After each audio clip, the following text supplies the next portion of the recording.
Gentlemen, the time has come once again to discuss things.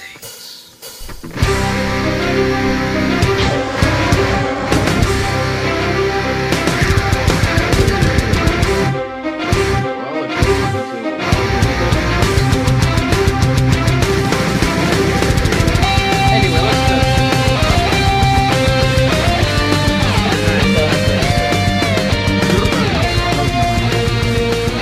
You're fine.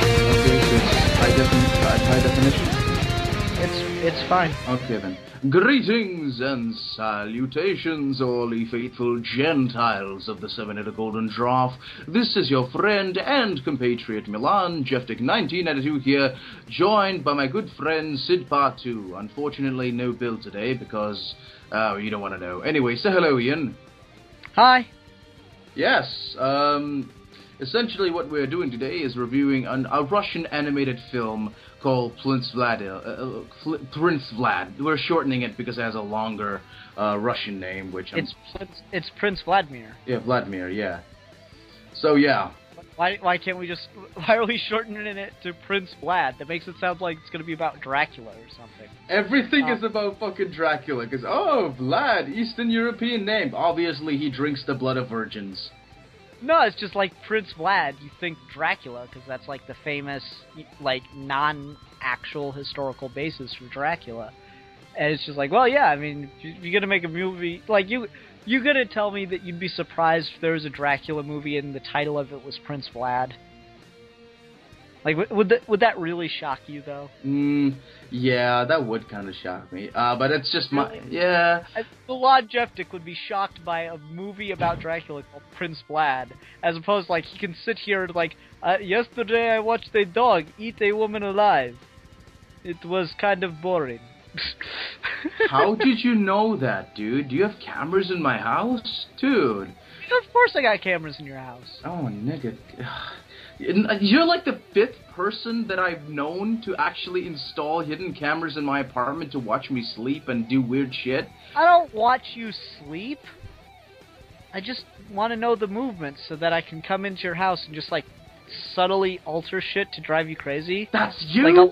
I'll reverse I'll reverse the direction that the toilet paper is, and I'll like take like the remotes and hide them, and just like not in crazy places. Just I'll take the remote from where you put it and just put it somewhere else, and I'll do things to pit your family against each other, like so that like I like watch your feed and like you'll talk to your brother like don't do this anymore, it's really annoying, and then I'll like go into the house when no one's there and like purposefully make sure that it looks like your brother did that thing. Yeah, that's oh my god, that's you. It's almost more evil than like anything the Joker has ever done, isn't it? It is. You nigger, you made my brother cry. Oh, you like I literally kept him in the cage outside for 6 weeks because of that shit. Exactly. How you know about the cage too? Fuck. Oh. I get a camera in the cage. Anyway. And the thing is, Mickey has found the camera, and he thinks it's you, so he does a lot of really mean things to the camera. And so I'm trying to figure out a way to pit that against you as well. I'm not sure yet though. Maybe I'll turn that into the police, and then they'll be like, oh, they're keeping this kid in a cage. But I don't know. That just seems a little too much. I like subtle methods of torture. You diabolical genius bastard, you. Oh. Yeah, I know. God, I'm a little hard now from the sheer brilliance of your plan. God. Oh my god. Anyway, this movie, essentially, you know that whole meme on the internet how like dark historical events get Disneyfied into these weird musical type movies? essentially, I think this was Russia's attempt to do that type of, Anastasia movie with a necro bad guy and history's way off. But, Russian people are just too practical, and they don't fully realize how to be whimsical. And so they say, oh, they watched Anastasia and all those Disney movies and said like, oh, we will retell history of Prince Vladimir's bringing Christianity to pagan Russia.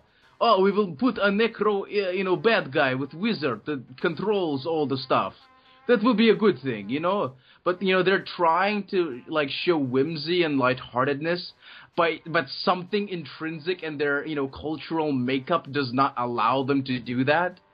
Well, what you gotta understand is for the longest time, and this is history, folks, for the longest time, hope was illegal in Russia.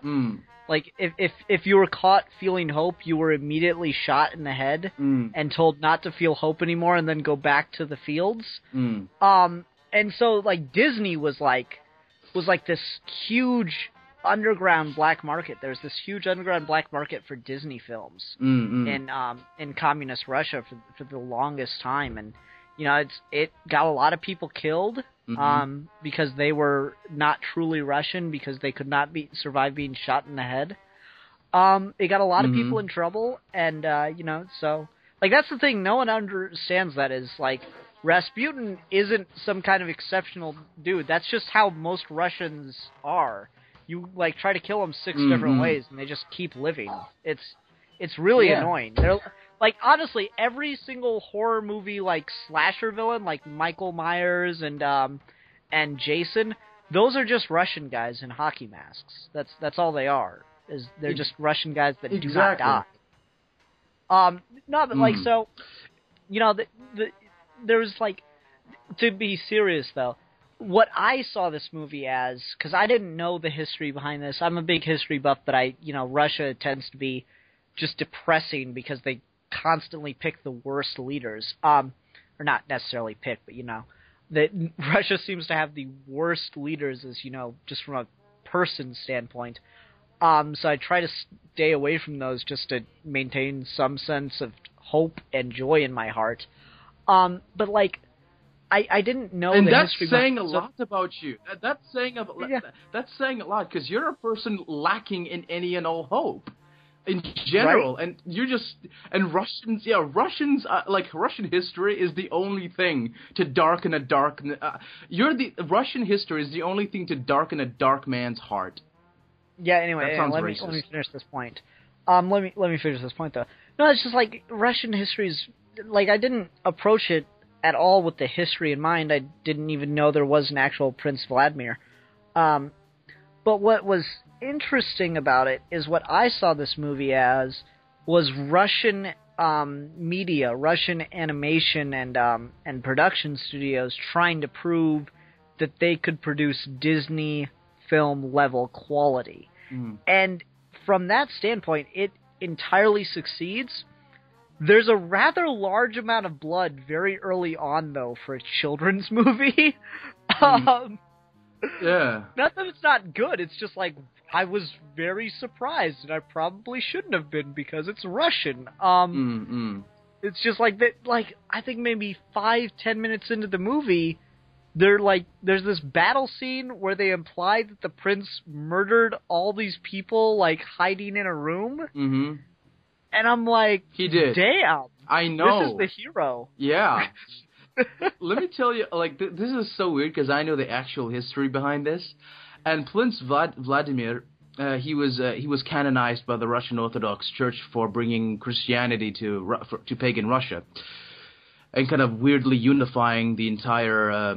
Essentially, Russia before the unification was essentially a bunch of quasi-independent city-states that were ruled by the brothers, kind of royalty. And there were these cities were kind of cornerstones, independent, but and they were all kind of self-sustaining in a way.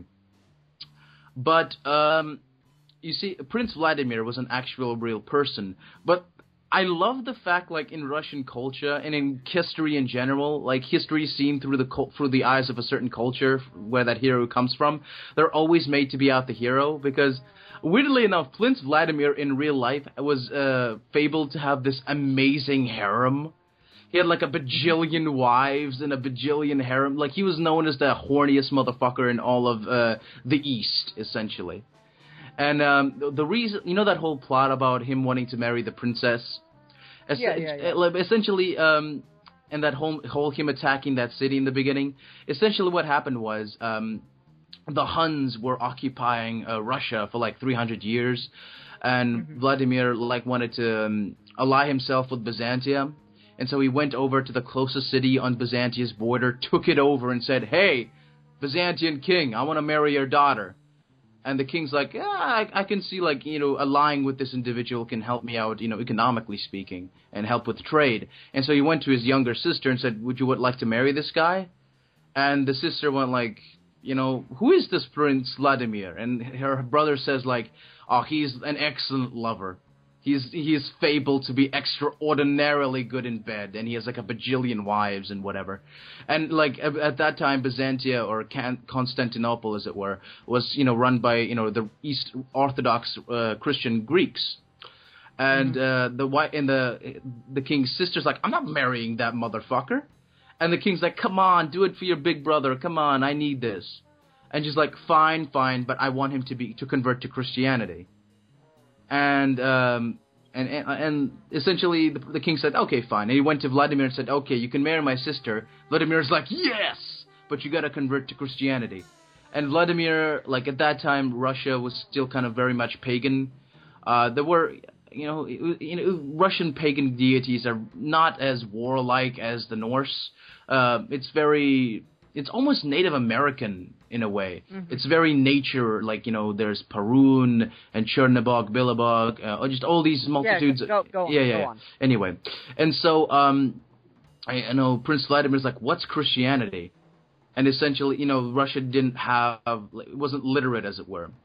And so the Byzantine king essentially took two of his scribes and told them, like, make these fucking Russians an alphabet. And they kind of made them an alphabet so they can actually so they can be taught the alphabet and read the holy book. And Prince Vladimir, you know, became a Christian just because he wanted some poontang from this, you know, Byzantine princess. He went to his people and said, "You're all Christian now." And all these, like, they're all pagan, kind of. Like, all these Russians were pagans. Like, what is Christianity? And Prince Vladimir looks at them, pulls out his fucking sword and says, "This is Christianity. You fucking understand?" Like, "Okay, boss, we're all Christian now. We're all Christian." And, like, that's this, and essentially what I think this film is trying to do is, like, trying to marry the, you know, pre-Christian Russian paganist past with this, with the idea of Christianity. Because... See, it's weird because the Christian element is there, but it doesn't come in until about the beginning of the third act. There's one very quick line about the scripture in, like, probably the end of the first act, beginning of the second. There's one very quick line about it. But the whole Christianity thing doesn't really come into the movie, at least in, I don't know if there are alternate cuts. In the version I watched, the Christianity aspect doesn't work its way into the movie until Astashi, what's the kid's name? Yes, goodness, but not Sasha. Aleksha. It starts with an A. Aleksha. Yeah, it doesn't come in till Aleksha is in the old man's hut. That is the first time that they actually start talking about the Christianity. And from there on, it's weird because what saves the day is the pagan gods, it seems, you know? The pagan gods that make the tree light up magically. So I'm like, well, why would everyone convert to Christianity when clearly the pagan gods are doing just fine? Yeah, I think that this movie was trying to imply that, you know, God, like, all these positive pagan deities were all just God, and the you know, priests kind of interpreted it wrong. So it's like, oh, it's all just one God, and it kind of is trying to marry the nature, like the intangible nature gods with, you know, the God of Christianity. And like if you read like the interpretations of Russian Orthodox scripture is very like, it's almost like it's not. There's not exactly a tangible God. It's all like it's one giant living, breathing thing. I mean, fair enough. It's weird because I understand. Yeah. It really does come out of left field though with the Christian aspect of it because it doesn't really fit with anything else that's going on. No, but like I focus more on just the A story, not really the history on this one because one, I don't know the history, and even if if you had told me ahead of time that this is like kind of Russia reinterpreting its own history, I would have told you, yeah, I would have gone into it watching and going, yeah, of course none of this works. None of this is what actually happened. This is totally a completely skewed child-friendly view. Child-friendly? Russian child-friendly. Okay, that's better. No, it's just like, I mean, it's not the worst thing to show kids, but there's clearly better things. You know, let it go. One of the weird things with the version I watched, I want to focus on this more, not from the historical standpoint, because it's not history. It's about as good of history as Anastasia is. It's about as good of history as Anastasia is, so there's no point in, like, or fucking Pocahontas for that matter. Poca. So, like, there's no point in focusing on it from a historical standpoint, because all you're going to do is say, this is wrong, this is wrong, this is wrong. But just from an entertainment standpoint, I was very impressed by the animation. The voice acting was okay, like, nothing, it's hard to get a sense for voice acting when I don't understand the words. Like for delivery and stuff like that. The subtitles on the version I watched and the version that's linked down below for everybody. Milan, microphone. Sorry. Well, mute it. Okay, there we go. The version that I put in the link here for everybody. The subtitles were really well on. There's one really funny moment in the last, second to last video, which might as well be the last. There's one really funny moment where the two fat brothers are talking to their father and saying all this shit, and in the subtitles the guy just types, these two are basically just making shit up right now and it's really hard to translate. And I started laughing so hard. It is. Essentially they were. That's kind of weird because like there are like alternative, like old 1960s, really fucking badass animations, retellings of like classic Russian battles, with the Huns, and those two guys are just basically, they're portrayed with a little bit more respect, but in this film they're kind of made out to be like comic relief characters, and then when I first saw them I was like, isn't one supposed to get stabbed by a mercenary and die heroically? Why are they both fat and crazy? No, it's like they're fine. It's they're like Timon and Pumbaa to a certain extent, because that's all this is this. I really did see this as Russian filmmakers, Russian animators, Russian media trying to say we are just as good as the best of American media when it comes to animation. One question I did have for you, because this is the second Russian movie that I've watched now. Is it normal in Russian film to just jump over huge geographic areas, like left and right, in seemingly no amount of time? Does that happen a lot? Yeah, actually, funny enough, it does. Well, not really. It just Russian. I guess it's just a editing style that is not really. Well, no, it's just like I watched Come and See, which is still the worst movie ever made because it's really hard to do, but they make you glad to see Nazis kill people. I watched Come and See, and this has the same thing where there's just a lot of there's huge areas of geography just being crossed almost instantly, and they're back and forth constantly.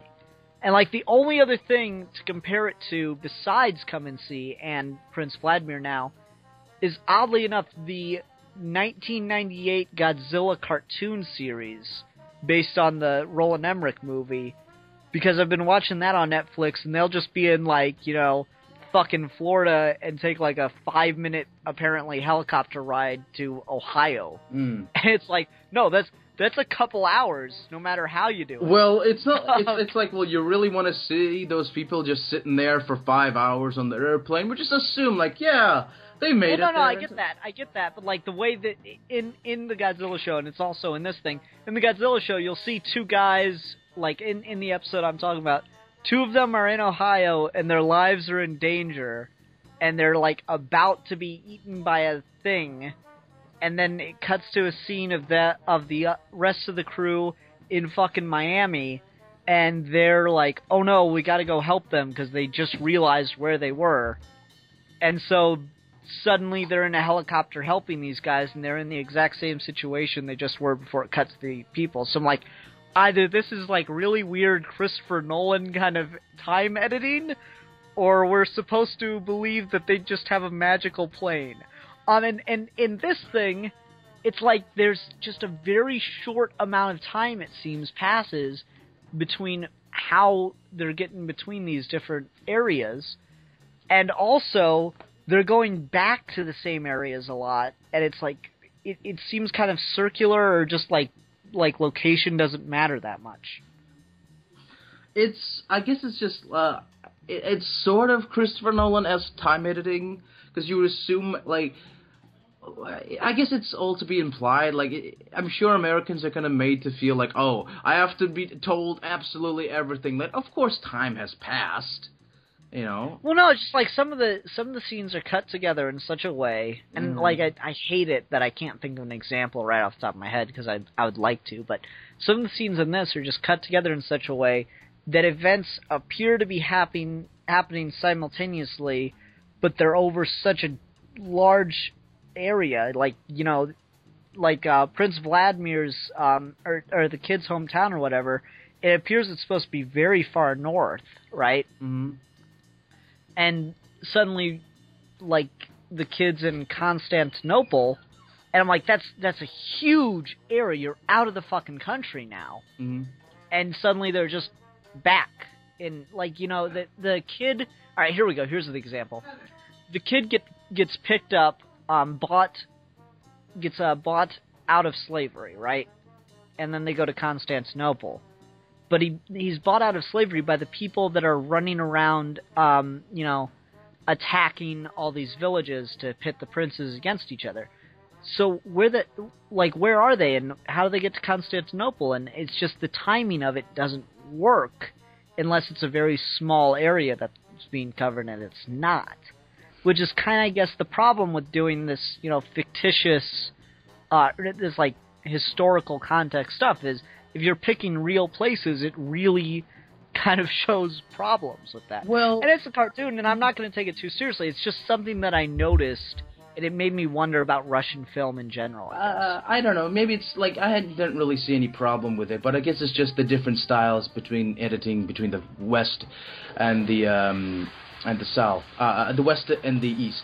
I mean, because like whenever we have like movies like I don't know, Night Watch, that was really edited for an American audience or a Western audience in that way, because sure, it was a little bit frenetic, but I don't know, like I don't really get what you're trying.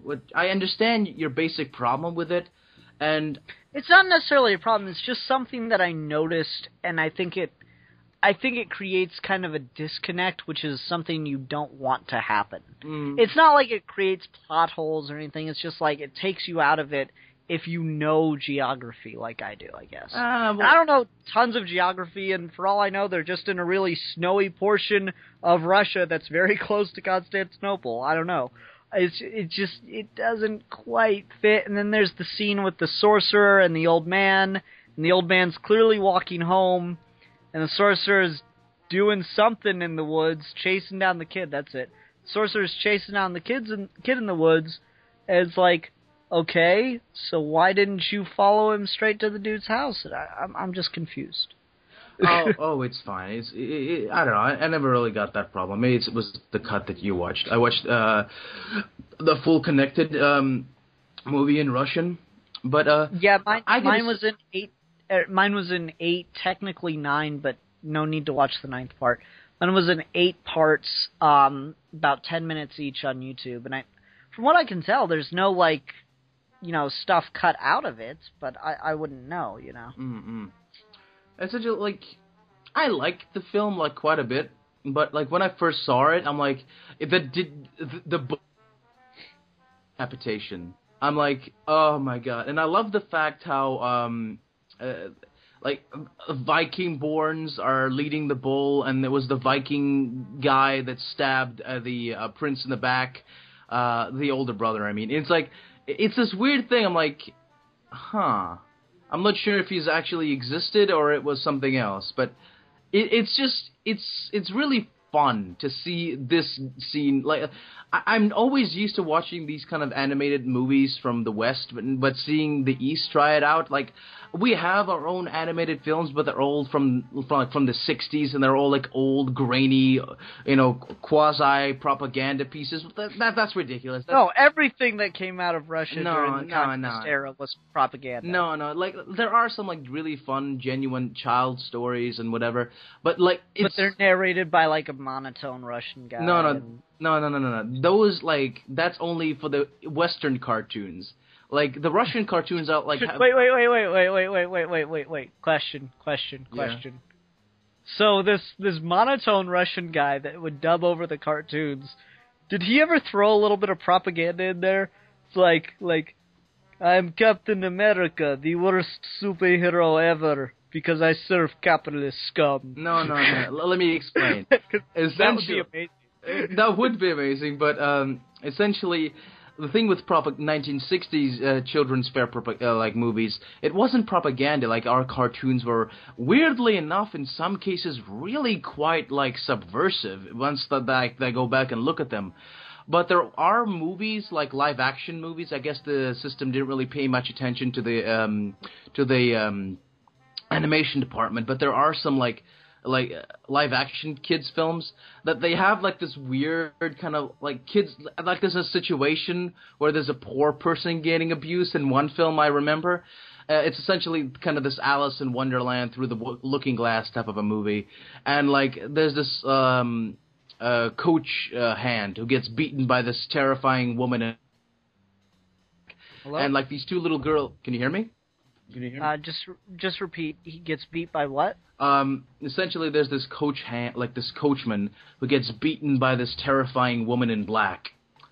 And these two little girls, one is like the real one, the other one's like her mirror image, go to him and say, "Oh, why do you serve this woman? Like, what is she? You know, what's going on?" And she's like, essentially, these kids, like, this coachman tells them about this whole, like, he's a servant, he's a slave to them. And, like, this woman, these two little girls say, "Oh, come to our country. It is a wonderful place where such cruelty does not happen. You know, do not serve these essentially obvious propaganda." That I'm like, oh my god, that's the Soviet era propaganda. That is so cool. Like, I wanna make a drinking game between me and my Russian friends and try to find, like, movies where... See, propaganda is... Can I interrupt? Can I interrupt real quick, please? Yeah. Well, first you'll need to get Russian friends. Sorry, go on. Well, that's true, because all of them are... I'm the horrible, because you have no friends. No. They kind of see me as the monkey dancing. Like, it's like, hey, Milan, I remember you. You're sort of amusing in that kind of shoot way, that kind of clown. You are the clown. Dance for me, clown. And dance, monkey, dance. Exactly, I'm the dancer. I do not want to dance. Dance, or I will kill your family. Which is that's just how all Russian, that's just how all Russian get-togethers go. If someone doesn't die at a Russian family reunion, it's considered kind of a waste of time. Okay. Sorry, everyone. My dad's yelling at me and asking me what's Ian's nationality, and I told him you're American, and he screams at me like, "How dare you race traitor!" And I'm like, "Dad, stop it with the whole race trading thing. Just because What is up with this, like, newfound nationalism amongst the Eastern Europeans ever since fucking Crimea? It's just, I don't know. It's just... like, this is one of the, like, honestly, I almost thought about telling you to fucking change the topic because I didn't think this would get a ton of views, and, you know, that remains to be seen, obviously, since we're recording it right now. Oh, dude, this is a Geeky Gentleman show. No, of course it's not gonna get any fucking views. Fuck you, dude. The Hulk review, like, I was like, there's no way a fucking pilot from the goddamn 70s is gonna get any views. It's got 1,000 views right now. It's like, what the fuck? Anyway, no, like, I wasn't sure this would get many views, or, like, any, for that matter. But I was like, you know, with everything that's going on in Russia right now, with Russia and Ukraine, it might actually be worth looking at some Russian media from the last 20 years or so, and just get a sense of, like, just that culture. And will you mind talking about Crimea and Ukraine a little bit? Oh. Not necessarily right now, but just in general later on. Oh, dude, whatever, man. I get, like, we can talk about the movie a little bit now, and then, like, we can save the Crimea talk later on. Yeah, that's what I was thinking. I wanted to still talk about the movie more, but it is one of the reasons that I didn't ask you to change this, because I was like, you know, with the context of everything that's going on in the world, it might actually be worth looking at some Russian media. No, but, like, I get the propaganda thing. The Soviets were very, very famous, or infamous rather, for propaganda. To be fair, so was America in that time, in the 50s, 60s too. 50s, 60s, both those superpowers were literally bombarding their children with, like, hey kids, punch the commie in the face until his head explodes. America. Yeah, and what happened is that America had the hippie revolution that, you know, didn't happen in Russia, and that really changed a lot of our values fundamentally, and so it just changed the society in such a way that we got really sick of propaganda and we didn't want to accept propaganda, and so we started fighting against it. Whereas Russia didn't have that because they were being ruled by, you know, dictators. Anyway, it's not really like that's the whole thing. Like, past the 60s, like, everything was kind of lukewarm, because, like... Yeah, I mean, after Stalin it was easier, but that's not saying much, because that's fucking Stalin you're talking about. It's like, yeah, well, it got better after Stalin. I should hope so. Who else are you gonna get into power after Stalin? Fucking Lucifer? You know, we had Stalin, and that was pretty bad, but then it got really worse when we got Zombie Stalin. Oh my god. Let me tell you about the rule of Zombie Stalin. Zombie Stalin was not a nice man.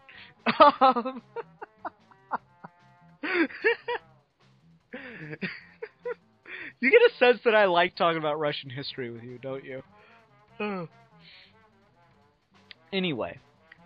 No, but, like, it is just interesting to look at this. I saw a little bit of propaganda, but from a much different perspective than I thought it would be, you know? In Prince Vladimir, there's nationalistic propaganda, but no definite message about which, like, political view, you know? It's more that, you know, it's almost, in a certain sense, it's a lot like a lot of post 9/11 American media was, where it kind of transcended political view and stuff like that. This isn't really, you know, this isn't encouraging a return to feudalism. It isn't encouraging communism or democracy or anything like that. It is really just about Russian pride in a lot of ways, I think. Just a little bit of nationalism as opposed to anything else. And he's not listening to anything I'm saying right now. Isn't that lovely? I just make this beautiful, intelligent point, and Milan hears none of it. Ah, perfect. So, everyone, how's it going, viewer? How are you doing today? I ask you this. Well, that's good, you know. That's some good shit, man. Good for you. Hello. Hey, did you hear anything I said? No, my father yelled at me to put his shoes on. Sorry. Alright, but I was talking about how this movie doesn't really take a political stance. It's more just about nationalism in general. It's more about just national Russian pride. It doesn't, like, encourage a return to feudalism or communism, and it doesn't really support the new democracy in Russia at the time. It's just kind of national pride for Russians in a lot of the same ways that I think a lot of American media went after 9/11, where it kind of transcended politics and was just about the pride of being American. I think this movie's kind of just about the pride of being Russian. Yeah, like, that's the thing, like, I hate, like, we make fun about the whole propaganda thing, but it's, like, Russian national pride, it's kind of weird, because national pride in America has this weird incestuous feeling with skinheadism and fascism and republicanism. Like, oh, you're you love America, you fucking fascist. Because America is essentially a very mixed race country. You know, there's a lot of immigrants. And in Russia, no, I'm talking very very post 9/11. No, let me make the point, because I feel like you completely misconstrued it there. I'm talking very post 9/11 thing where everything was about loving America. It didn't matter your politics. Well, I don't know, like, there are some, like, the media that I've consumed, it's always like, hey, let's go shoot the brown people. No, I'm talking about post 9/11, about coming together kind of thing, of just national pride. That it's that song, "I'm Proud to Be American." It has nothing to do with politics. It's just, it makes you get the whole sea to shining sea thing. You get that, even though that's genocide. I like to remind people about that line. That is a reference to genocide. But anyway. No, it's just, I'm talking post 9/11, very, not post 9/11 years and years on, I'm talking immediate post 9/11, there was this huge surge in media about just being proud to be American, and not worrying about the politics of, like, I'm this kind of American, or I'm this kind of American, just being proud that you're American. And then I think this movie is very much in that same kind of spirit, but with Russians. Ciao, Papa. Yeah, I suppose so. Like, I don't like it when, like, we make fun. We made the whole communist propaganda joke. But that's kind of a thing that I think most Westerners laugh at and kind of ignore their own kind of like, oh yeah, Captain America punched commies and hunted down commies for a little while and all that kind of stuff. National pride, I think, is a little bit... Oh, I mean, almost Can I please talk? Because you've been talking for like 25 minutes now. Well, don't fucking walk away from the microphone, bitch. No, like, listen, anyway. But basically, I think there's a difference between American pride, American nationalism, and Russian nationalism. Because in America, nationalism is incestuous with Republicanist fascism, you know. No, it's fucking not! Well, in the minds of the liberals, essentially. No, it's fucking not!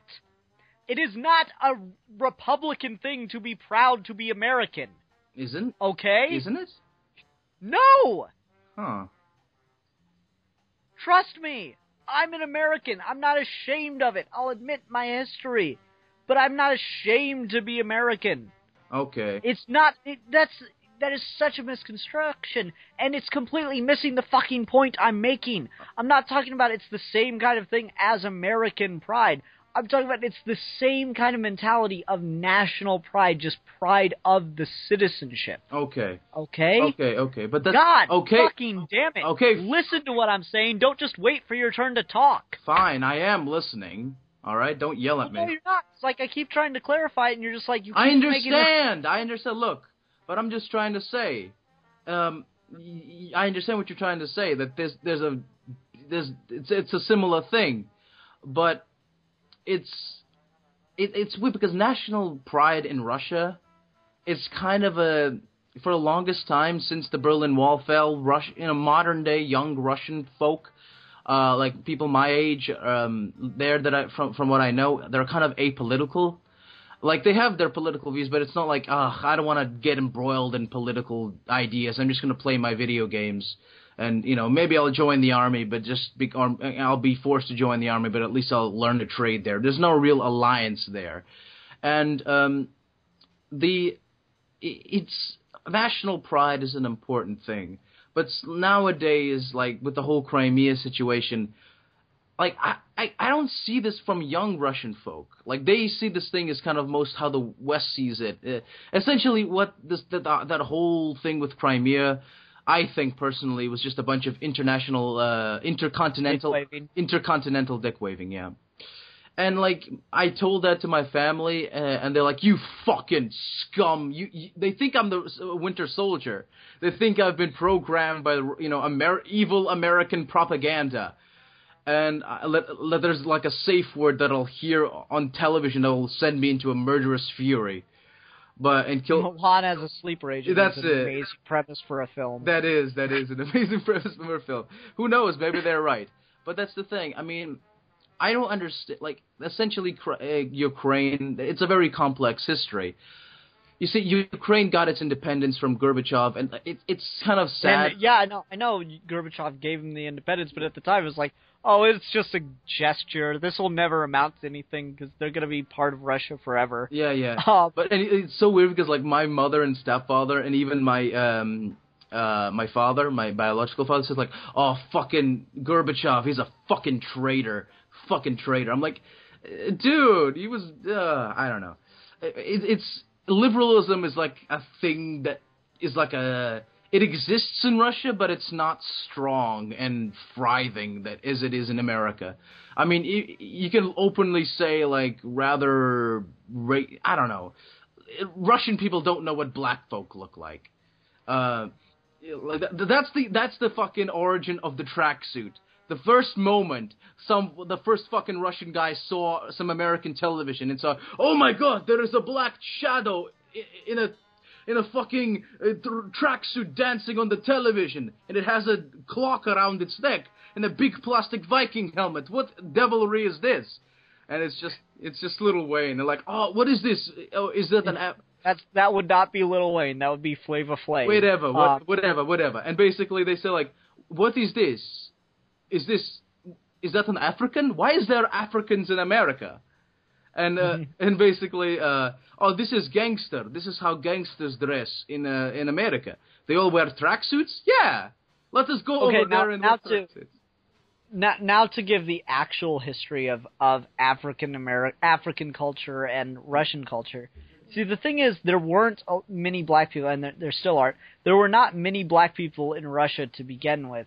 But there was a large immigration to Russia during the pre-civil rights movement in America because the black people had no rights here, but because Russia had established a communist government, black people had rights at least on paper, if not in communities. So there was a very large influx of black people into Russia before the 60s, all right, just for actual history there. So no, the first exposure of black people to the Russian public was not Flava Flav. My grandmother lied. Yes, she did. Like, I know it's hard to believe, but someone in your family did something morally apprehensible. No, really? Oh. Anyway. I mean, it's the whole thing with Crimea is like Ukraine was always seen as a part of Russia. Essentially, Kiev is seen as the place where Russian culture was born. And it's like I don't understand this whole military action on Ukraine. I mean, it's so much better to just buy your old land back instead of just, going in militarily speaking. But of course, if my stepfather heard me say that, it's like, oh, you're talking like a Jew. I'm like, oh, fuck. But that's... Oh, good. Anti-Semitism, too. Yeah. Alt-bases, aren't you? Yeah.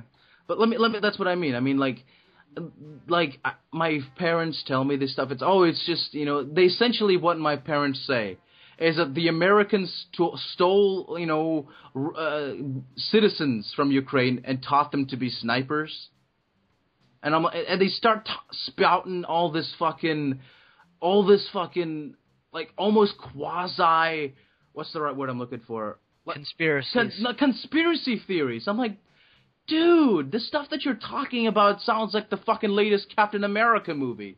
Is S.H.I.E.L.D. gonna fucking fly by in the helicarrier? And are there gonna be fucking is Putin, hailing Hydra in his private quarters? What the fuck is God, I would kill to see.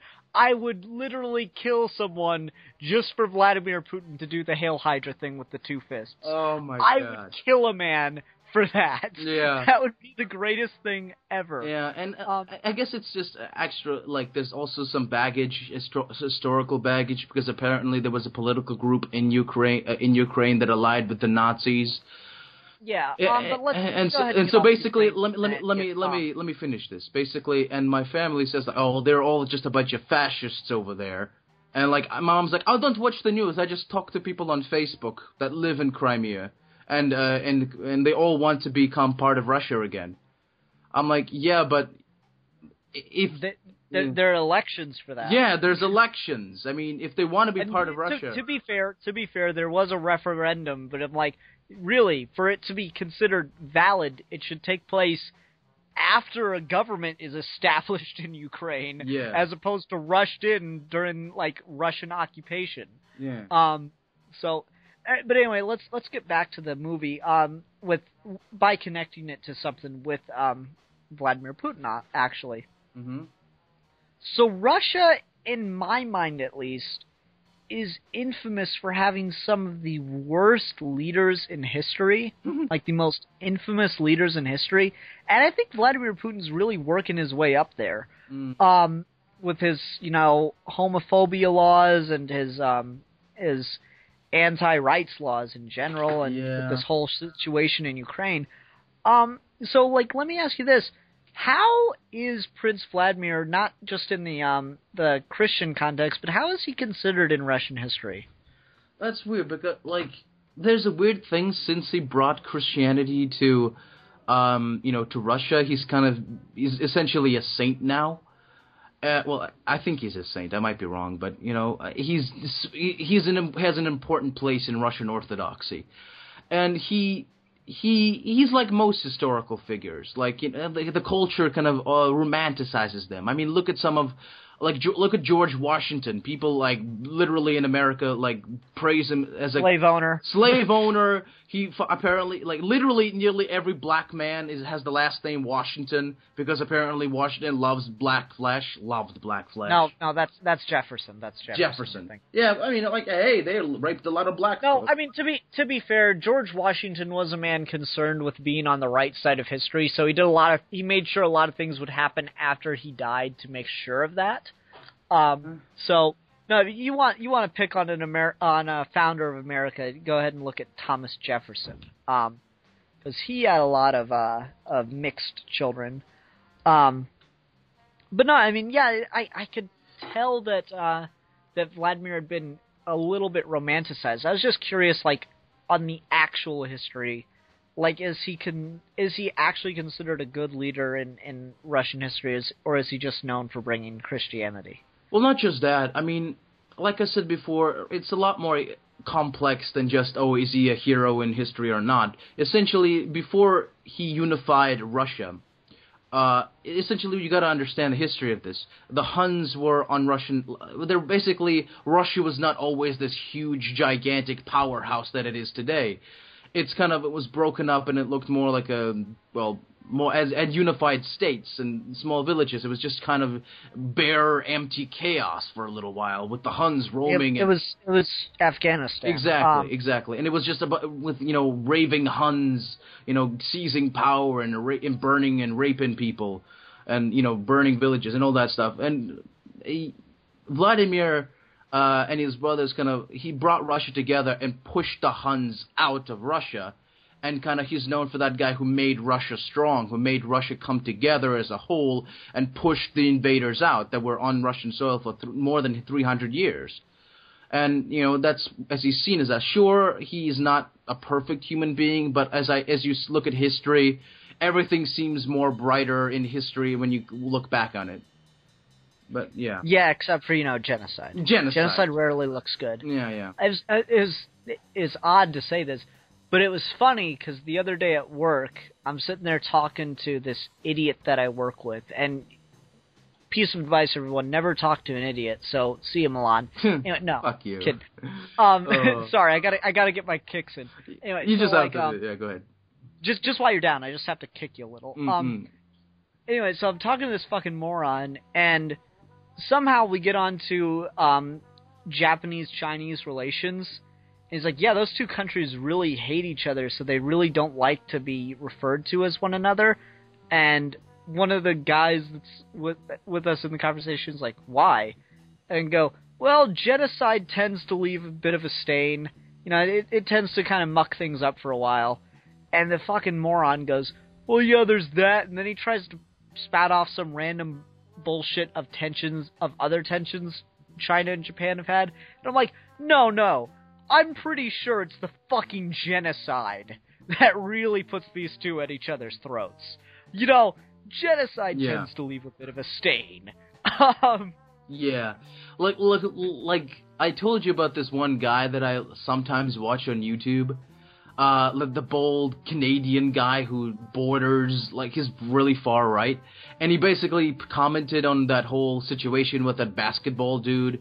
And something about, oh, he's the best friend African Americans have had because he tells it like it is, and that black folk apparently had it better during slavery. And I'm like, oh, no. You did not just say that. Oh. There's this theory I have, and I call it the debt of wrongness theory. Mm-hmm. I feel like all of us at one point or another in our lives say something that is not correct, right?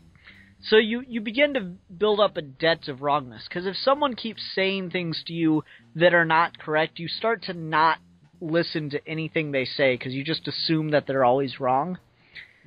I fundamentally believe that you can say some things that are so wrong, no matter what you say, you have just put yourself so far into a debt of wrongness that you can never come out of it. So, like, you can say something and seriously believe it. You have to seriously believe what you're saying. You can say something like, the Holocaust never happened, and it doesn't matter if from that moment on, all you do is say 2 + 2 = 4. You're wrong. Just forever.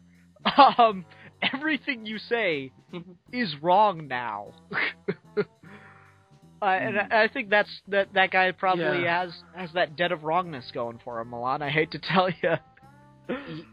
Yeah, essentially, he's so weird because he's like, I agree with him, like, when he talks about masculinity and whatever, and how, like, essentially, white guilt is just just makes everything ridiculous a little bit for Americans. Russians don't have white guilt, hooray. But he comments on some, like, that's the weird about the right. Like, I agree with some very little things, but it's like whenever there's something I agree with the right, it's always packaged in this fucking in a Nazi flag with anti-Semitism and like, oh, I agree with one thing, but it's all wrapped. It's like trying to find, you know, a piece of gold in a turd that's shaped like a swastika. That's what it. That is a great mental image, thank you. That is Who what it takes the time to make a turd shaped like a swastika? Or did they just shit it out and it happened to be in the shape of a swastika? It just happens to be in the shape of a swastika. That's like, yeah, the right are all fascists. But anyway, where were we? I was asking about Prince Vladimir's, like, view. So he's viewed more positively in the context of history. Oh, definitely. Okay, I was just curious about that, because, Mike, it's weird to make this movie about him. Alright, so let me ask you about some of the actual history and some of the events in the movie. So let's just summarize real quick. But before we begin, I'd just like to say, like, I really like the fact that they didn't make him this perfect blonde idealized hero. Like, like in the beginning, that's the thing. There's this weird fucking tone mix. I mean, they're trying to do the whole national pride, and I don't really think this is for children, but it's animated. It's so weird because you have the hero essentially butchering women and children, or at least that being implied very heavily. And, like, sure, that's what happened. I mean, that's just how society was. You know, everyone, like, all these Viking heroes and Native American, like, back then, like, people were fucking cutthroat. You take over a tribe, you kill the women and children. Like, the whole Bible bullshit, the Old Testament, that's essentially how shit was. You know? Yeah, I mean, it's just... and I appreciate that they're trying to do a nod and be respectful to that. Yeah, this is the reality. But I'm like, if you're trying to portray reality, why would you do it in an animated format with the fucking evil wizard bad guy? What the fuck? Right. And that's actually what I want to talk about, because I've been saying I don't want to talk too much about the history, because all of it's probably wrong. But, like, one of the things I found interesting was this was one of the better villain plots in animated film I've seen in a while, because I was watching, I've watched Frozen, Princess Frog, and Tangled in the last couple weeks, because Haley's been on a Disney kick, and I'm like, sure, whatever. They're not bad movies, but, like, each of them have villain plots that either could be stronger or just don't work. And this is a pretty good one. I'm really impressed. Like, it's really well thought out. He's going to give the lands back to the Huns, since it appears that the three princes have just taken it back from them. He's going to give the lands back to the Huns, and he's going to do this by pitting the princes against each other. I'm like, that's a really good plan. Yeah. It damn near worked. Yeah, funny enough, that's actually, like, that's the cornerstone of, like, Russian political mythic stories. It's like, you know, they sent out what's the right word I'm looking for? A postman, a messenger, a ganets, and the ganets gets caught in the woods and killed by somebody, and the letter is rewritten. I mean, that's a staple of that. That's a Russian staple of Russian myths. Like, that's it. And I'm like, oh, that's kind of a hint. Really, a Russian myth that revolves around some dude dying that was innocent. No. But okay, that's enough. Okay, you're running the joke into the ground. But sorry. Like, that's the thing. Like, it's like when you have somebody like an American, they always like, oh, Russian is this, Russian is that. And I guess that's what most countries see America as, is like, nigga, look at your own history. Don't make fun of us all the time. Oh, I make fun of American history plenty. Yeah. I rarely... The only time I make fun of Russian history is when we're doing a video that involves Russian history. Come on now. I suppose so. I have sat here and made fun of slavery, and I've made fun of Indian genocide. I made fun of Indian genocide not 10 minutes ago. We're doing a video about Russian history. I get to make fun of Russian history. One more thing about Russian... Like, one more thing... Yeah, one more thing about Indian and African-American issues in America. This is what I understand. There was this... I was trolling through Tumblr. I wasn't trolling. I was just sifting through Tumblr. And I found this one image that showed a picture of a Native American chief and an African-American slave, and saying, like, the real people who built America. And I'm like, I hate to say this, but the Native Americans didn't build America. Essentially, I hate to sound like a dick, but they just sat around poking the ground with a stick. The people who built America. I'm not disrespecting the native nations of America. I'm just saying, it's this whole, Indians were traded into slavery too, right? Yeah, I know, and it's just like African Americans were horribly treated, and they were, basically, slavery.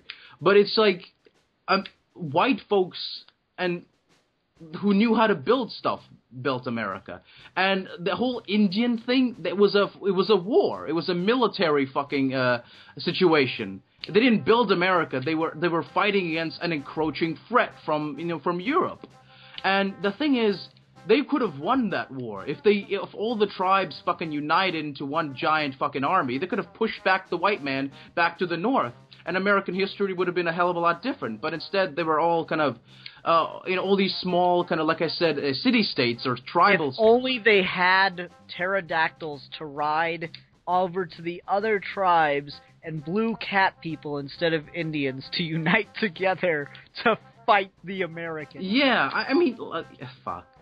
But I mean, like, that's the thing. I mean, it's like, don't fucking degrade the Native Americans by saying that they built America. America was stolen from them. They didn't build shit. No, the joke is the word "actual" is the joke in that. The people that actually built America. It's an old Nazi quip at America. Oddly enough, I want to say Goebbels said this, but it was after Jesse Owens won the gold medal at the Berlin Olympics in 1936. The Russians had to, or not the Russians, the Germans had to come up with a reason as to why their master race was beat by what it was considered the most inferior race, African American, because it was literally a slave race. And so they had to say, well, it's because of slave breeding. They've been breeding the best that this inferior race has to offer. So any American success is just built upon the sweat of the black man. So that's what it is. Yeah. You're talking about the people that actually did the work to create the bustling economy and create the cities that the cities and the states that the country was built upon are African Americans and Indians, because Indians were put into slavery too for a short time, and then after that their land was stolen from them. You're correct there, but they did help build it because they were tricked into all these different treaties that allowed the Americans to get the land. Go back to Lex Luthor. Mm. There's only one thing that they don't make anymore: land. So yeah. Mm. But back to the movie. Actually, you know what might have been interesting to do would have been to watch this and also watch Pocahontas and compare them. That would have been interesting. Golly. Pocahontas. Pocahontas, when I first saw that, I'm like, this is cute, and it has a cute Indian girl in it. And what is that, Mel Gibson? Oh my god! Oh my god! It's just these two movies, this and Pocahontas, Prince Vladimir and Pocahontas, are very much the same kind of movie. You know, it's let's take some actual history and Disney it up, and put in cute animals and there's one thing Haley wanted me to mention about Prince Vladimir. When you first go into the old man's house, those two rabbits look like they are high as balls. They're just sitting there on the door frame. No. Their eyes are fucking bloodshot red, and their ears are all. They look like they're just like, bro, try some of this dandelion. Oh no, they're just high on the spirit of the Yule. They're just high on the Holy Spirit. No, dude, look at that scene again. Tell me those two rabbits do not look like they just smoked the biggest doob ever. That's the funniest thing. My stepfather, he thought he found some weed in my little brother's room, and he was so drunk. A fight and tears and bitter family hate, tensions resulted from that. But essentially, your average Saturday at yeah. This was before when I lived back at their house, and basically, and me and my little brother. But essentially, what happened was he's like, "We're smoking drugs in my house. We used to have an entire field filled with marijuana. You know what we did with it? We did not fucking smoke it. We made clothes out of it." Nigga, you would have been a lot more cool if you smoked some of your pants.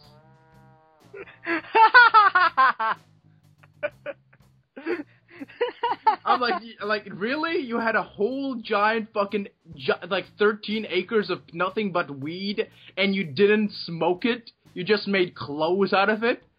Oh,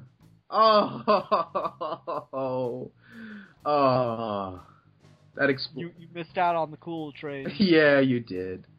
Oh my god, that's. No, yeah. What I was saying about Pocahontas is it's just very much in that same thing where it's like, let's take some history and Disneyfy it up and just interpret it however the hell we want. And I don't have a problem. Interpret history however you like. All they are stories, and how we view them is what says is what matters. So whatever misinterpretation of history you have is fine. Dude. You know that Pocahontas in the actual account... Don't interrupt me about this. The Pocahontas was like 8 years old when this happened. So that would make John... What's his name again? John Smith. John Smith, your American national hero, a pedophile. An English pedophile. He's no national hero. The worst kind of fucking English pedophile. I was trying to make a joke, like a retwisted joke that this British or a comedian made about Scottish people, and now it's ruined, and I'm like, okay. Sorry. No, John Smith is no American icon. John most Smith. people don't know who he is. John Smith, that motherfucker has left a seed on your fucking land. Just like everyone is Smith. Everyone in America is called Smith. Everyone. It has nothing to do with John Smith. It's because Smith is the name of many jobs. So that's why John Smith, the literal human man, had sex with all the women, and now his name... Yes, that is what happened. That is what happened. No, it's because the last word, the word Smith... I know. You could be a Smith of many... I just like talking about this stuff. Mm-hmm. You could be a Smith of many different things. It was a very common title for a job, so they would just call these guys by their first name, and then just the word Smith became so attached to them, and it became their family name. That's why there are so many Smiths. And John was obviously a very popular biblical name. Just interesting little things like that. I mean, just like, how good do you have to be at your job for people to just call you by it? You know? It'd be like calling me Ian YouTuber. You know? It's weird. That will never happen. Ian man who makes... No, it's just like, well, you're pretty good, but nobody watches, so. Oh, yeah, that's a sick burn from Milan. Anyway, they should just call you Ian, man who makes Milan's soul cry. It's a bit long. I gotta write that on checks and shit, dude. Yeah. Like, oh my god, is that... my name. Yeah. Ian, man who makes Milan's soul cry. Is that, oh my god, is that like an Indian last name? Oh my god, is that Native American? You know, like, yeah, I'm foreign. Have sex with me. Well, I wouldn't be foreign if I was Native American, but okay. Whatever. This is just correct Milan night, because that's fun for me. Yeah. Just make Milan feel dumb. Stop it, dude. I don't need your help for that. I'm the master of making myself feel dumb. I'm the prince of make Milan feel dumb and ashamed of his poor education. Well, it's not too late. You can still go to school. I don't know. Anyway, let's never too late to go to school, kids. No, once you reach your early 20s and if you go to school, you're seen as a degenerate. You know. It's never that's too the thing. late. It is never too late to go to school. And don't do drugs, kids. They will make you die all the time. They'll make you dead. It will not be awesome, I promise. Yeah. You see, this is what I don't like about living in Australia, but it's also kind of awesome because I've been poisoned by the West.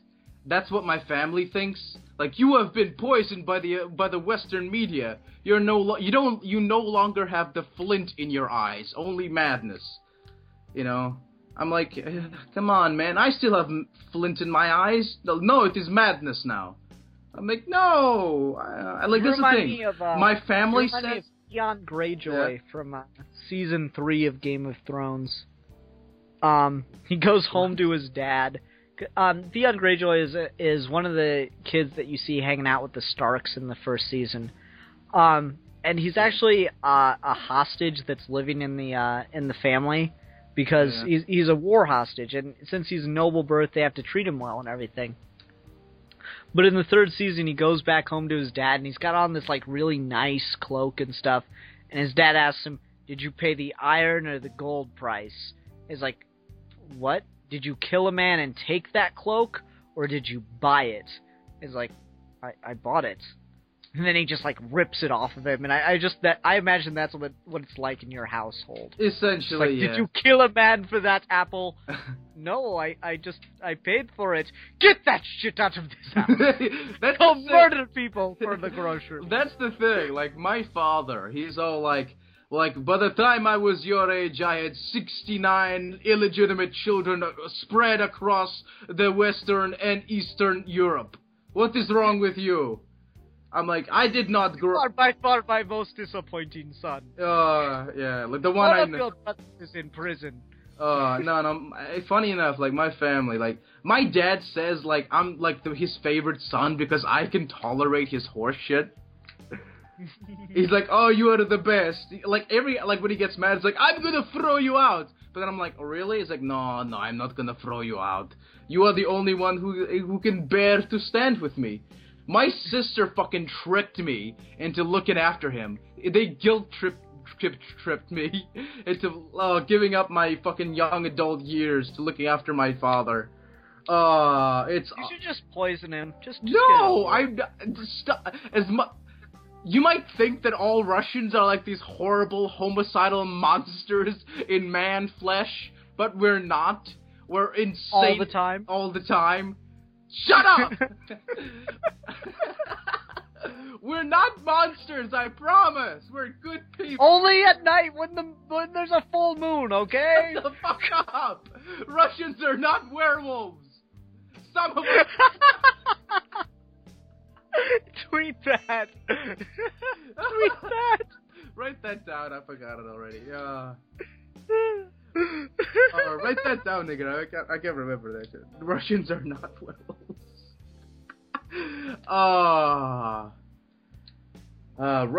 We are the things that werewolves fear. Like, you know, we're the things that give werewolves nightmares. When we howl in the night, werewolves go hide.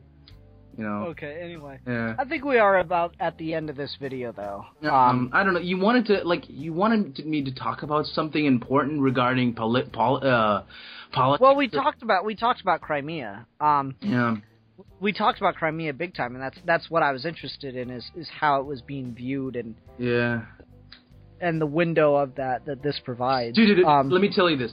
I was talking to an American on Skype in my mom's house. And my mom runs in, like, into the bathroom, yells, "Is that an American you are talking to? Tell him to thank Obama for Crimea." I'm like, what? What does Obama has to do with anything? The Americans! The fucking Americans! They have orchestrated this entire situation. I'm like, what? Wow. I don't know, that's what I fucking asked. Why would the Americans fucking bother? And they said because America could not take over Russia. That is, we are the thorn in their, expansionist empire's side. They will never take us over. They've surrounded Russia with their nuclear missile silos, but not a single one has made it in. I'm like, yeah, because Russia doesn't let them in. Exactly. Why does it not let Russia surround America with nuclear silos? Huh? Yeah. Mom. Okay, then. Yeah, I'm like, gee. It's so weird, because they blame Americans for everything, and they think that I'm like, Mom, the Ukrainians, they have the right for independence. And Mom's like, oh, I talk to people from Crimea on Facebook. They say they want to be part of the Federation of Russia. I'm like, Well, wait. Damn. Yeah. I mean, like, here's the thing. Here's the thing about Crimea that, like, no one's talking about, but I feel the need to mention. Everything that Crimea has, like, infrastructure-wise, all of their power, like little electric power, comes from generators in Ukraine. So I just don't understand how they can be independent from Ukraine, because there's a fucking, Black Sea between Crimea and Russia. So I don't understand how Russia is going to provide them power. Mm. And that's the one thing that was like, well, they can't be independent from Ukraine. And they can't be part of Russia, because Russia has no literal land connection to them. This makes no sense! Yeah. Yeah. Okay. It's just. I don't understand. It's like, it's this it's this fucking insane nationalism. You do realize that they have a fucking skinhead on a daytime talk show in Russia, right? Yeah. It's amazing. Yeah. Okay, I mean, anyway. it is. Before I end this, just to talk on skinheads, the Russian skinheads. American skinheads I find to be hilarious because they're all a bunch of inbred motherfuckers. But Russian skinheads are military trained because they're, military service is compulsory sometimes. But it's like, you got a bunch of military trained poor people essentially making these fucking videos on the internet of them just systematically hunting down, brown people and immigrants, beating them half to death, throwing them off the train while the train is still moving. And, YouTube doesn't take that shit down, but it will fucking take down something. You showed an image from fucking, a cartoon from the 80s. Take down, blacklisted. Oh, but you fucking will, YouTube, you'll fucking let fucking Nazi propaganda on your fucking website. Oh, you can fucking beat a brown man in Russia to death. Just fucking, yeah, look at that. This wallet. You can allow that on fucking YouTube, but not something that's vaguely copyright related. Fuck you, YouTube. But with your inaction, you're fucking you're on the side of the Nazis. With your inaction, fuck you, YouTube. You fucking bunch of fucking scum. And Russia too. I mean, I am a person who says who's angry. I feel ashamed that Russia is fraternizing with fascism. And I'm like, really? I mean, if you want to beat up fucking immigrants, start your own hate group. Don't fucking take the symbol of the people who bombed your country to the ground, you fucking dumb cunts. My stepfather, this is what I can't respect that man anymore. And because he's a fucking asshole. But anyway, I showed him the video of this fucking rally, Nazi rally in Russia. He says oh, that is just youthful exuberance. And I'm like, they're fucking skinheads. And I'm like, oh, that's just that's just them, youthful exuberance, but what they're doing is alright. They're beating the shit and scaring away immigrants. I'm like, oh my god, I feel so ashamed of being, I'm the guy who liked Putin, a few years back, because he was so fucking badass, and he said oh yes, we will fucking cut the balls off any Middle Eastern terrorist who dares to fucking fuck with us. I respect that. It's insane, but hearing a world leader say that in such a deadpan, matter-of-fact voice is kind of badass to me. And he basically dragged Moscow from the pit of despair and economic collapse and made it the Paris of the Eastern Europe. But, now it's just oh, fags are a bunch of child fuckers. He's conflating, fucking pedophilia and homosexuality. There's an AIDS epidemic in Russia that he's, blocking all information. They're kind of... Essentially, there's this book by Max Brooks called World War Z. And in that alternative history where zombies attacked, Russia becomes the Holy Russian Empire. And I think that's what Putin wants. He wants to make Russia into the Holy Russian Empire by allying himself with the Russian Orthodox Church. And the Church, fuck you, Russian Orthodox Church. Just because communism stepped on your throats during that reign and shot priests and that's a horrible thing, that does not give you a fucking excuse to fucking do exactly the same thing to people, to gay folk. They're not pedophiles. And it's fuck you. You can't fucking complain about the horrible treatment of your churchdom while at the same time in modern day doing exactly the same thing the communists did to you. Fuck you. I'm ashamed of being fucking Russian now. I feel how an American felt during the early 2000s. That's how I fucking feel. I'm fuck. It's cultural shame. God damn it, man. Anyway, so... You good? Yeah, I'm good. I'm just... Fuck. I agree with most of what you're saying, and that's, I like to take a very bitterly sarcastic view on world history and world politics, because it just... if you make fun of it, it makes people change their actions more than if you're outraged of it. People don't like to be laughed at. I find people don't like to be laughed at more than they don't like to be, hated or whatever. Mm-hmm. People, especially people in power, tend to enjoy being hated because it kind of affirms them. But to laugh at someone in power or someone that's abusing power tends to make them change their behavior. Great example from history. I wish I could remember this guy's name, but it's Chinese and I don't speak Chinese. But the emperor that was building the Great Wall, his court gesture, or the equivalent in Chinese politics and stuff at the time, his court gesture made fun of him for the way he was treating workers. He's like, oh, the emperor is so preoccupied with building his wall, he doesn't care if there's any people left to protect after it's up. And he made fun of him for that, and actually saved so many lives because he realized what he was doing was really stupid, and so he made the conditions of the Great Wall working safer than they had been. Mm-hmm. One of those interesting little things. I find it's better to laugh at men in power than to be outraged at them. Just general piece of advice for you. I'm not really Well, I am outraged, but it's shame because Russia was going to. It was going to an up curve. It was everything was going all right, but then boom, fuck you. There can never be a bright future for Russia. There can never be a globalist, fucking open, friendly with the West, fucking friendly with the rest of the world, Russia. No, we have to be the fucking degenerates in the East. We have to be those motherfuckers. It's one of those things that's so weird about Russia is there's been this, century after century, there's been this notion of the good Tsar. Here's the weird thing about Russian politics is Putin gets to pick his opponent right now, which is really weird when you think about it. The way the Russian system of politics is set up, and Milan, you probably know more about this than I do, but I'm going to be really brief, is in order to get the ability to run for president, you have to basically get a lot of people in a lot of different districts in Russia to sign a petition saying that you want to be president.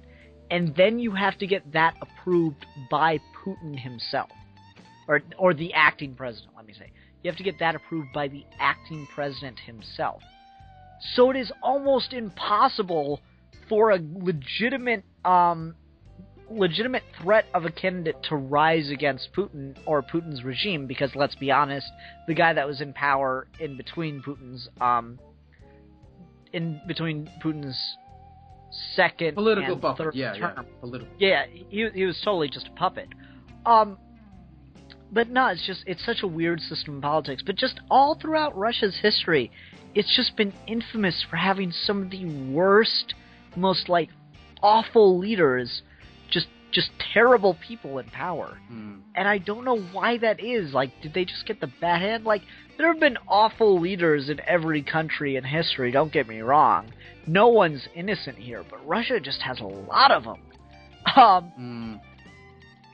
I don't know why. It's weird. Anyway, but one more thing. I mean, I was born literally a year after the Berlin Wall fell, 1992. And it's just... Is that why your parents named you Milan Jeftik 1992? Yeah. But it's essentially, it's just modern-day Russian folk, people my age. It's just... I don't want it. My worst fears is to have another fucking Iron Curtain surround Russia and it to be isolated from the rest of the world. Because the newer generation, they know that the world outside fucking Russia exists. They know. I mean, it's just a bunch of old fucking men, fucking up the future for the young folk, and it's just fucking hell. I'm just so fucking upset. That's and there's fucking rumblings of World War III, and I'm like, I don't think that's gonna happen, but I'm like, fuck. And my father's and my mom's are like, if there is World War III, Daddy Misha's gonna fuck off back to Russia, and because he's an admiral apparently for the Russian Navy. I'm like, oh cool, I didn't know that about him. And I'm like, I don't know. It's just fucking World War. Fucking hell. It's just so fucking stupid. That's what I hate about it. It's just so pointlessly complicated. You could do. I mean, it's. And if there isn't, like. The worst thing is to give a new generation the taste of the rest of the world and take it away. I hope Putin is just dick-waving. I sincerely do. I just hope he's like, hey, the West, fear me! And then he goes back to making Russia great again. And not with the whole... Because he's fucking using Hitler tactics. There's some genuine fucking problems with child prostitution in Russia. Really fucking bad. And he says he's conflating homosexuals with pedophiles. No, motherfucker! Don't worry about it. There's enough fucking homeless kids in Kiev and in parts of Moscow that any fucking sex tourist from the rest of the world can come and fuck them. So you better make the life better for your own people before you start fucking throwing all he's just scapegoating gays. I mean, yeah. He's just fucking scapegoating. Like, dude, you were doing so well. Putin, you were making Russia great, and then you decided to get lazy.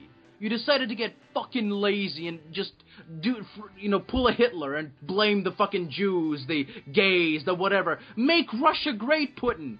I know you can fucking do it, because he's fucking listening to me, but, make it rich, make it fucking wealthy, make the people's lives there better, and then you can Crimea will come running back. Ukraine will fucking beg to be a part of the Union again. That's how you make a great land. You don't fucking, oh, fuck, I don't know. Okay. This keeps getting farther and farther away from the actual animated film, but like I said, it's really interesting to look at in the context of the current situation in politics right now. Yeah. All right, let's get final thoughts on the film. For me, it's pretty good. I was pleasantly surprised. It's not like great or anything, but I enjoyed it. Shocking scenes of blood. Really was surprised to see as much blood as there was in this movie. And the story holds up fairly well. I didn't find it very plot holey. Little bit of weird things with the pacing here and there. But overall, I enjoyed this movie. I'm kind of glad I watched it. I will give it 3... 3 glowing trees out of 5. Okay. I give this 5 out of 5 decapitated bulls' heads. Oh, that was cool. I remember, maybe it's not, in the movie, when I first saw this, there was a shot of that bull's head when it gets cut off, just floating, spinning through the air in slow motion and all the blood going everywhere. Maybe and the little girl kind of looks away. I'm like, but now then they pick it up with the spears, but I remember the bull's head spinning off when it gets cut off and landing. And I'm like, maybe they cut that out, but yeah, I remember it being a hell of a lot more bloody. Alright, did you want to put any final thoughts in on the movie in general, or no? It's a very good movie. It's really entertaining for me. It's just weird if you're a fan of Disney and just see Russian people's interpretation of that type of storytelling. It's interesting. It really is. The animation is great. That final fight scene on horseback. Oh god, the final fight scene was fucking awesome. That was badass. That's the thing. Russian fights, there should be more of that. There's some really awesome Russian movies that I can show you that have really badass, Cossack style, fight scenes on horses, because it's just so cool. Yeah. Okay. Yeah. It's a good fucking movie. Check it out. It's for free on YouTube. You can with translation. Yeah, I'll put a link in the description for anyone that is interested. It's worth a watch. I'm not a big fan of subtitles. I think I'll make a video about why, because I thought about getting into it in this, but you're not American, so all you'll do is attribute it to me being American. But I'll probably make a video about subtitles sometime this week, so keep your eyes open for that. But next week, since Bill didn't give me a topic, I got one. Milan, you're gonna have to draw a title card next week, because this is gonna be too much fun, and I don't care that you don't like this property. You're still gonna do it. Yeah. We're going to talk about what we would do with Star Wars Episode 7. Oh, okay. It's not that I hate the series, it's just... Yeah. I know, but I didn't say that you hate it. I said you don't like it. I don't... not that I don't like it, I'm kind of ambivalent to it. But yeah, that's interesting. Okay, cool. So everyone, thank you for listening. Until next time, I'm the Philosopher. And I am the Madman. And we are your geeky gentlemen, and we will be discussing things.